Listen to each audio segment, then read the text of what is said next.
The locksmith was already at her father's front door when Louise pulled into the driveway, and that was how she found out she had 30 days to leave the only home she'd lived in for 6 years.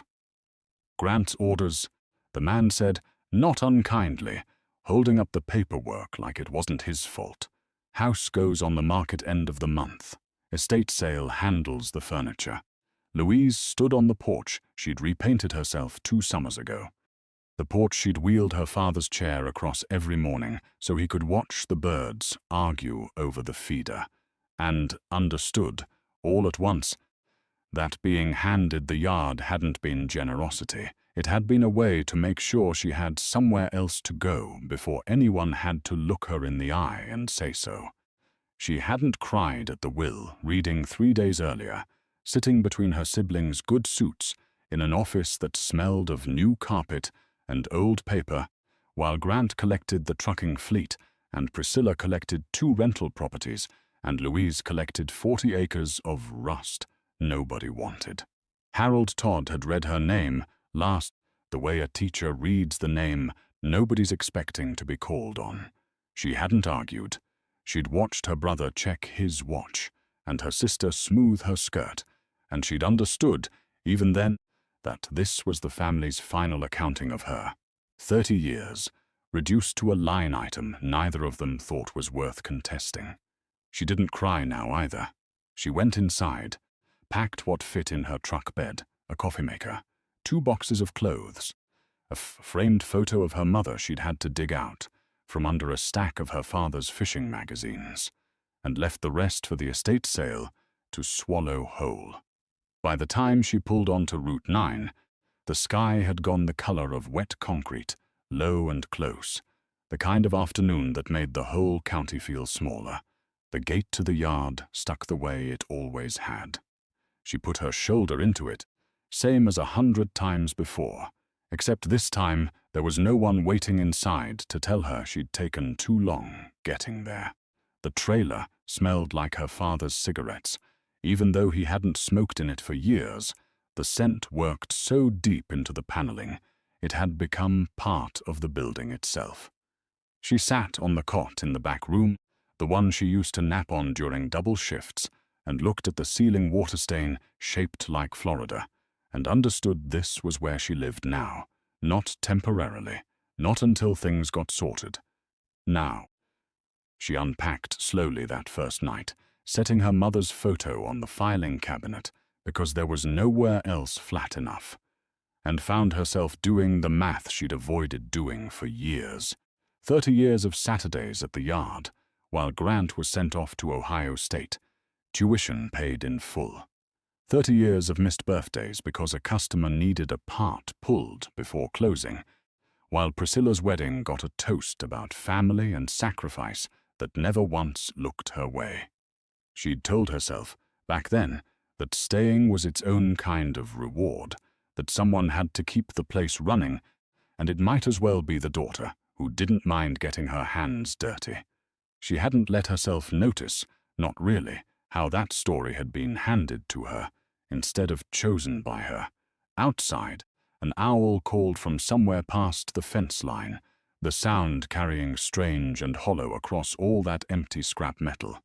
Louise lay on the cot listening to it, thinking about her father's coffee mug, still sitting unwashed in the estate sale kitchen 2 miles away, and did not let herself that much already. Grant called 2 days late of cry. Grant called 2 days later, cheerful, asking if she needed help clearing brush off her property before winter set in. He said it like a joke, the kind he'd always made when he wanted credit for concern without the weight of actually offering any. She didn't laugh, and she didn't correct him either. She hung up and walked out to the back fence line, to the mound she'd noticed on her first walk through the property. Scraps stacked too neat, too deliberate, sitting there in a way that didn't match the rest of the yard's honest chaos. Everything else on that lot had been dumped where it landed. This had been placed. A stranger showed up before she'd even touched it. Foster Lang stepped out of a sedan too clean for Route 9, his shoes wrong for gravel, and offered a number for the land that made no sense for a scrapyard nobody wanted an hour ago. He mentioned, almost carelessly, the old Corbett story, like he expected her to already know it, like the phrase should have meant something warm and familiar instead of landing in her chest like a dropped stone. "It's a scrapyard," Louise said. "I know exactly what it's worth." "Do you?" Something flickered behind his sunglasses, there and gone before she could name it. "I was under the impression the family never really talked about what's back here." He didn't wait for her to answer. He handed her a card, got back in his car, and reversed out slow and deliberate, the way a man drives when he doesn't want to look like he's in a hurry. She said no. She didn't sleep well that night, turning the phrase over in the dark, wondering what a stranger in a pressed suit knew about her own family that she didn't. Ruth Calloway remembered. 91 years old, shelling peas on a porch 2 streets over, her hands moving on instinct even as her mind traveled somewhere older.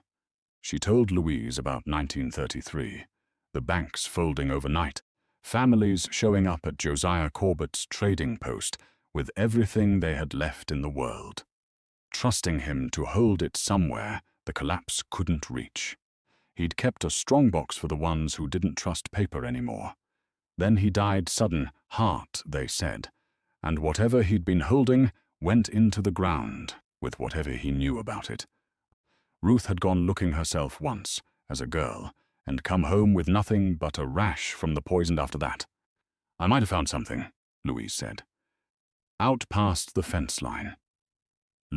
Ruth's hands went still on the bowl, peas frozen mid-fall.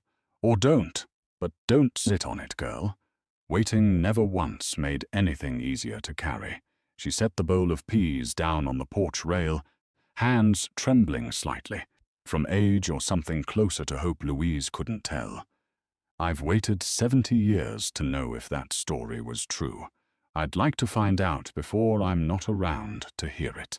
Louise started digging the next morning with a shovel, gloves, and no plan beyond finding out what was actually under that mound. The brush came up easy, roots shallow in ground, long since disturbed. The scrap underneath didn't. By the 3rd day, her shoulders burned in a way she hadn't felt since her 20s, and she kept going anyway. An hour before her shift at the diner she'd taken just to cover the yard's taxes, an hour after, working by the truck's headlights when the days got short. Grant heard about it from Priscilla and called to laugh gently, the way people laugh at things they've already decided aren't real. "You're 46 years past treasure hunts, Lou." Priscilla texted a single line, "Heard you've lost it, lol," and didn't wait for a reply. Louise put her phone face down on the tailgate and kept clearing scrap until the light gave out completely, until she was working more by feel than by sight. And something about that felt honest in a way very little else in her life had lately. Ruth stopped by twice that first week, standing at the fence with a thermos of coffee she never quite offered to share, just watched. "You've got your great-grandfather's stubbornness," she said once. And Louise wasn't sure if it was meant as a compliment until Ruth added, "He was the only Corbett who ever finished what he started, far as I remember. Rest of your family's better at starting things and letting someone else carry them." Louise didn't answer that. She just kept digging, blisters splitting and healing and splitting again under her gloves, the mound shrinking an inch at a time in a way that felt less like progress and more like faith. Some nights she came in so tired she fell asleep in her boots, and some nights she lay awake doing arithmetic on nothing. How many more days, how much more scrap, whether Ruth's story was real or just the comfortable kind of myth small towns keep alive because the truth got boring generations ago. She dug anyway. Nobody had ever needed a good reason to give up on her. She wasn't going to hand herself one now. 3 weeks in, the shovel struck something solid with a sound unlike anything else she'd pulled from that pile. Deep, hollow, deliberate, the kind of sound metal makes when it was meant to be found by someone patient enough to keep going. She cleared the rest by hand, fingernails packed with rust and dirt. A fender surfaced first, curved in a shape no truck built after the war would have carried. Then a running board. Then the collapsed ghost of a cab, buried on purpose by someone who meant to come back for it and never got the chance. Bolted into the truck bed sat a steel box the size of a footlocker, welded shut at every seam by a man who'd known exactly what he was doing. No lock, no latch. Just a seal that had held for 90 years, patient the way only forgotten things can be. Louise sat back on her heels in the dirt for a long while before she did anything else, just looking at it, running the timeline in her head. A man burying his own truck, sealing something inside it, then dying before he could ever come back to finish the job he'd started. Denny Ruiz, who'd welded half the yard's trucks back when her father still ran the place, showed up the next afternoon with a torch and didn't ask many questions, just ran his thumb along the seam and said, "Quiet." Somebody who knew what they were doing sealed this, not a rush job. Sparks scattered orange across the dimming light while Louise stood back, arms crossed, watching decades-old steel finally begin to give. That was when she noticed the sedan idling at the fence line. Foster Lang didn't get out. He just watched, sunglasses on under a grey sky, patient in a way that felt less like curiosity and more like a man confirming something he'd already suspected for weeks. Almost there, Denny called over the hiss of the torch, sweat cutting clean lines through the soot on his forehead despite the cold. Behind her, Louise heard the sedan's engine shift, idling higher, as if Lang had leaned forward in his seat to see better. The last weld broke with a groan of tired metal, and Denny stepped back to let her have the moment alone, the way a man gives space at a graveside. Louise lifted the cut lid herself, rust crumbling off the hinges. Inside, wrapped in waxed canvas gone brittle but intact, sat bundled cash faded to grey-green, still holding its shape after nearly a century. Beneath that, dozens of small cloth pouches, each one tied and tagged in handwriting too faded to fully read. She opened the first with shaking hands, and gold coins spilled into her palm, heavier than she expected. The eagle on their face still sharp enough to trace with a thumb. The next held jewelry, tangled together, the way people pack in a hurry, not the way a jeweler arranges a case.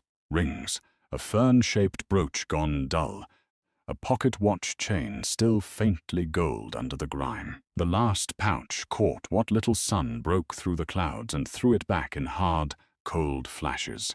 Diamonds, unmistakable even to eyes that had never held one outside a store window. A few darker stones scattered among them, deep red, deep green, stones that didn't come from any costume box. Denny let out a low breath beside her. "Lord." Louise said nothing. She was thinking about Ruth's porch, about a man who died with a debt he never got the chance to repay, about 30 years of being handed nothing, while this sat 40 feet from where she used to eat lunch alone on upturned crates, wondering when her turn was coming. She closed her hand around the coins, feeling their weight settle cold against her palm, and for a moment the whole yard seemed to go quiet around her. No wind, no birds, just the truck bed and the box, and 90 years of waiting finally coming to an end. Behind her, a car door opened at the fence line. She didn't need to turn around to know whose it was. Denny straightened, wiping his hands on his jeans, looking between Louise and the sedan, with the careful expression of a man deciding whether to say something. "You want me to ask him to leave?" "No," Louise said. "Let him watch. He's going to have to deal with me either way." Word moved through the county faster than she could process it herself. Grant showed up within days, parking crooked by the gate, calling it still family land, like the will hadn't already settled that question in front of a lawyer and 2 witnesses. Priscilla arrived softer, talking about closeness and fairness, and how she'd always felt nearer to Louise than Grant ever had, the same speech she always gave once someone else had something worth wanting.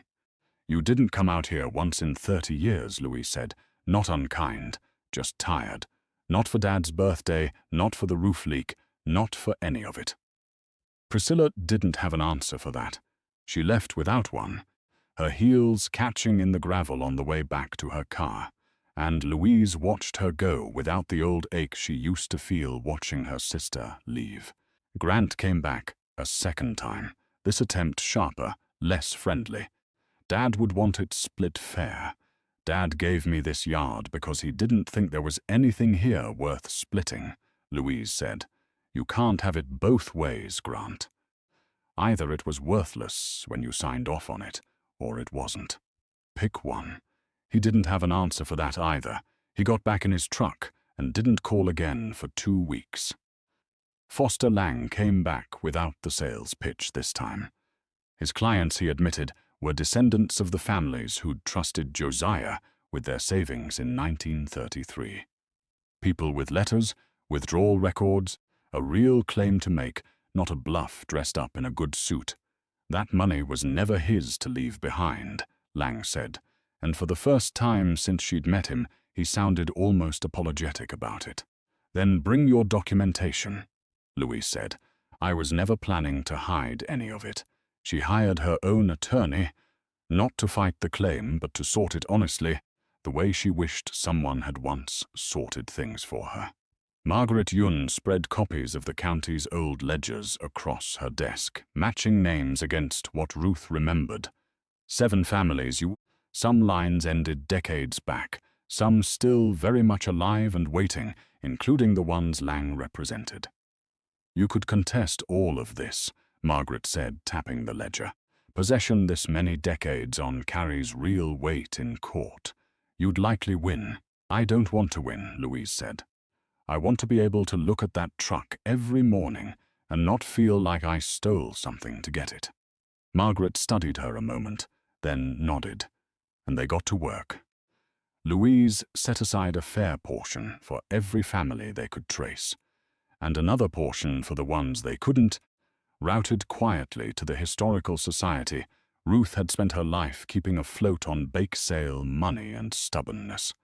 It took 6 weeks of letters and phone calls, and one tense meeting in Margaret's conference room before every name on Josiah's list had either been found or formally accounted for. Grant called when the terms went final, incredulous that she'd give strangers a cut without asking him first, his voice climbing in a way she hadn't heard since they were children fighting over a bicycle. "You didn't dig for it," Louise said, and hung up before he could answer, and didn't feel the old flinch she used to feel after standing up to him. Foster Lang sat across from her at the final signing, the calculation gone from his face for the first time since the day he'd offered to buy her scrap for pocket change. He'd brought 2 of his clients with him, an older man named Everett Boone, whose grandmother's name appeared on Josiah's ledger, and a younger woman who cried quietly when Margaret slid the settlement papers across the table, saying she'd grown up hearing the story as a joke, never once believing there'd be an actual answer at the end of it.